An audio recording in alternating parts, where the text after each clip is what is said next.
I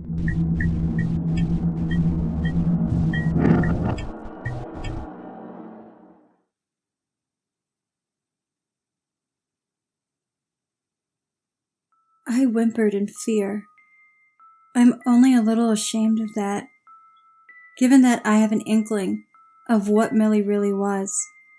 But I wouldn't have been embarrassed if one of my roommates walked in at that moment. Millie just giggled and nuzzled even closer to me, if that was even possible. "Aww," she said, pouting slightly. "Did I surprise you? I think that's what I wanted to do. But keeping a train of thought going right now is next to impossible." "What?" I started before swallowing hard and repeating, "What do you want from me?" Millie gently rested her hand on my chest, right above my sternum.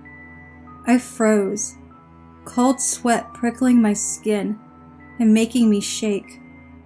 What does any girl who just lost her boyfriend want? Millie said simply. "Comfort and a shoulder to cry on." She looked at me hopefully, then grinned and pushed me back onto the couch with a shocking amount of force. It felt like getting shoved by a bouncer, and I knew what that felt like. But Millie wasn't 6'2" and more than 250. I'd be surprised if she weighed more than 110. That didn't stop her from manhandling me. She jumped and landed on my lap, knees clipping my side and holding me into place. Millie's eyes glowed softly as, grinning, she leaned forward, cupped my face and kissed me hard on the lips. Okay, honestly, was not expecting her to make the first move in that regard. I'm not the kind of guy girls throw themselves at, so this was more than a little disorienting. Millie grabbed my hands and placed them on her hips. After a few seconds of passionately kissing, she moaned softly, grabbed my shirt, and with both hands ripped it clean down the front. I had 3 distinct thoughts occur so rapidly, it was almost as if they popped into my head at the same time. The first was, I'm living every college guy's fantasy, and I couldn't be more terrified. This was true. If this was anyone else, and I didn't know all the horrible shit I did, this would have been immensely satisfying. My second thought, wow, this must be what it feels like to be a girl. This sucks. I'd never been able to comprehend before why girls were so afraid of guys. But being physically overpowered is so disturbing. I get it. My third thought was, I really fucking like this shirt. It was an old Life is Good t-shirt from my fat days that was 2 sizes too big, and I used it to sleep in. I hadn't changed out of my PJs all day, and I prefer comfort over style. How many times do I have to tell you? No slamming the... Oh my god, not the couch, Megan exclaimed as she caught sight of Millie on top of me. We had never gotten along, but I was so glad to see Steven's girlfriend. At that moment, her blonde hair was tied back in a ponytail, and she was dressed like she was about to head out to work at a hotel nearby. Millie broke off from kissing me and shot Megan a look of venomous loathing. Okay, maybe interrupting us was not a good idea on her part. I was pretty sure that Millie had killed Michael at this point, and the ease with which she threw me around made me worry for Megan's safety. "Sorry, Megan," I said, improving like the wind. "Millie's place has different rules, and we'll go to my room now." I grabbed Millie's hand and saw that she had partially unzipped her hoodie and that there was nothing underneath, and yanked the zipper up a few inches. I led her into my room. Thankfully, she was compliant. I could feel Megan glaring at me. "You can wait 2 minutes. I don't want the image and the sound in my head, oh my God." Leading Millie to sit on the bed, I tried to shoo Bruce off before remembering that he could help me. Millie saw him and reached out to scratch his ears. I thought he was going to take her fingers off, but instead he just lowered his head and let her scratch him. "Hey," she said, before scrunching up her face and thinking for a few seconds. "Vince? I can't remember if that's your name, or if that was some sort of dream." She giggled in a vacant sort of way. "Everything is like a dream lately." That gave me pause. "Do you remember what we were talking about yesterday?" She thought for a second, actually putting her finger to her lips. "Kind of." She shook her head. "What does that matter, though?" She looked down and unzipped the hoodie all the way, revealing that there was really nothing underneath there. Millie smiled in a vaguely predatory manner that made me flinch. Bruce just sat where he was, head in his paws, but he was watching Millie intently, with one eye. His nostrils flared as he sniffed the air. Millie smiled in a vaguely predatory manner that made me flinch. Bruce just sat where he was, head in his paws, but he was watching Millie intently with one eye. His nostrils flared as he sniffed the air. The door closed, and I saw Megan's shadow pass in front of my door. A male voice said. It must have been Bruce, but he gave no indication that he made a sound or a thought. Millie looked around in confusion for a second.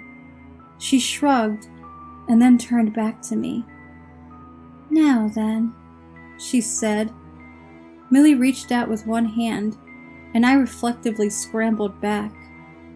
"Don't be afraid. I just want to..."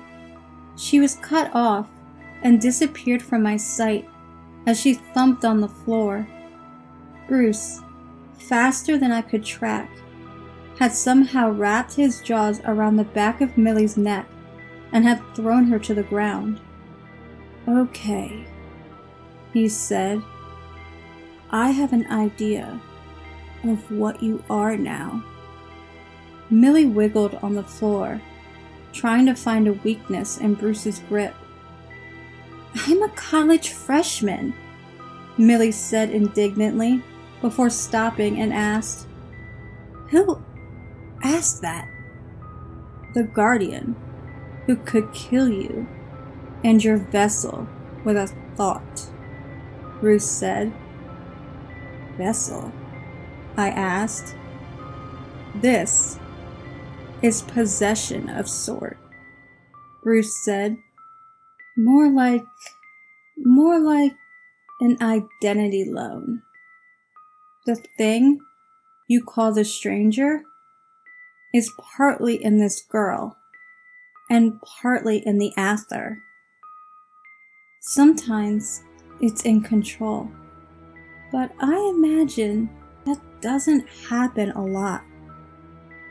This girl is in control most of the time, and the reverse bleeding effect makes time and things that are common sense seem a lot further away from this girl than her immediate desires. Why is your dog talking? Why is your dog talking?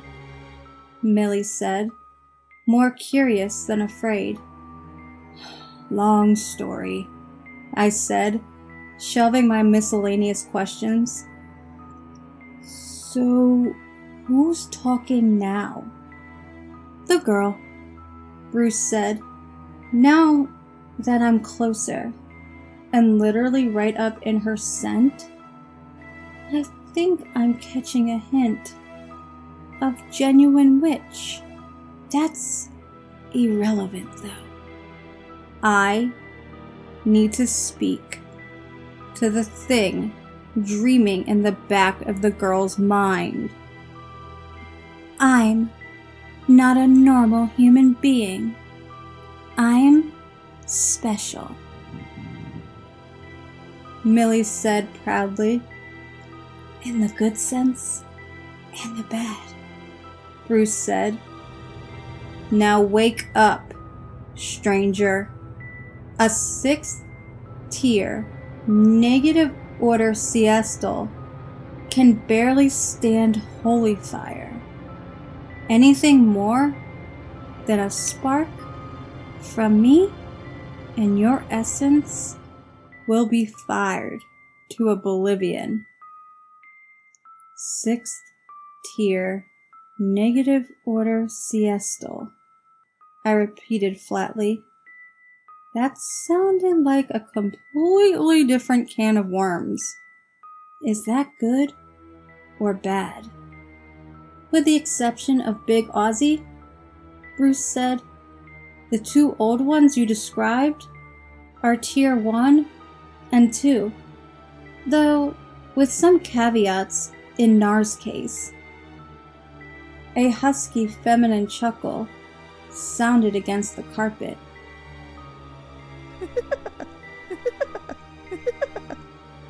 I love how Guardians are allowed to address the Great Old Ones so flippantly. If the all-seeing one or the hidden one heard themselves referred to so disrespectfully, they would make a point to have the offender suffer for eternity. Yoga can't fight worth a damn, Bruce said. And with help, I can beat out Nar. But we aren't talking about them. My charge says he met you, not once, but twice, in 2 separate bodies. Why do you have an interest in him? I had a passing interest in him when I was Derek. The voice sounded like Millie, but the tone was entirely different. It was like something unspeakably ancient was using Millie as a mouthpiece. You don't see a mental constellation like his very often anymore. Seeing as how he can hear you, his mind must be almost open. The fact that he's still sane is proof he has some of the little power humanity retains.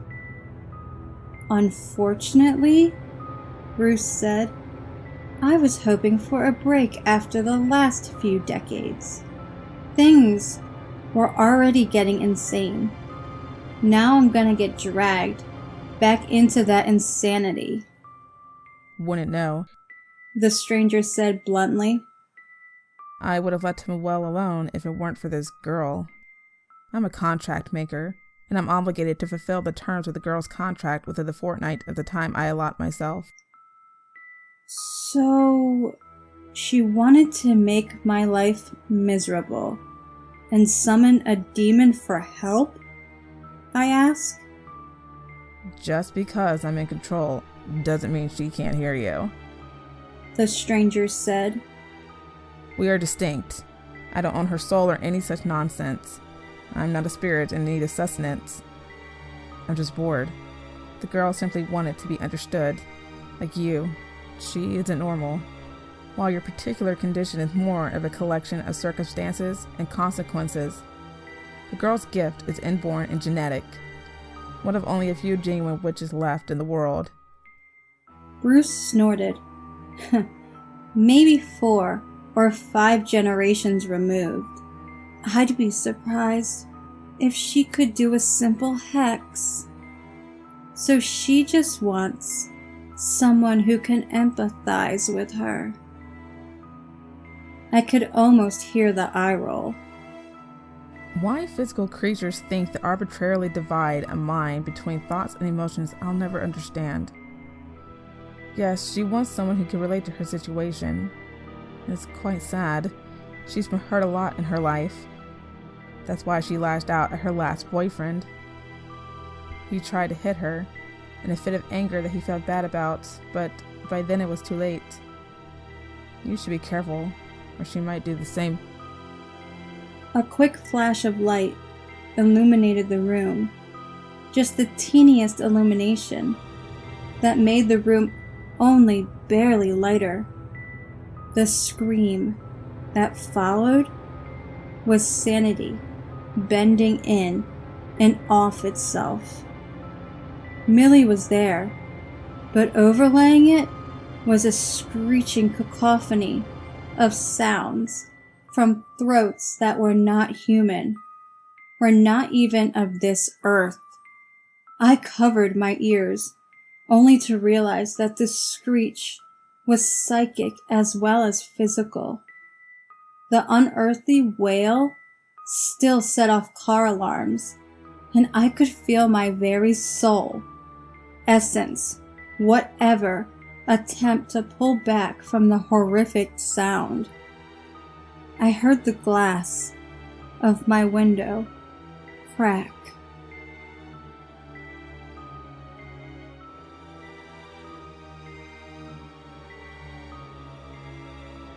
I want to give a big thank you to Alexis for joining me on this video. Please check out her channel. She has some wonderful content. Also, I will place a link to her channel on the screen and in the description box below as well. All her social media information will be below, and so will mine. Please don't forget to like, comment, share, and subscribe. Also, any information regarding the author, music, images used in this video will be in the description box below.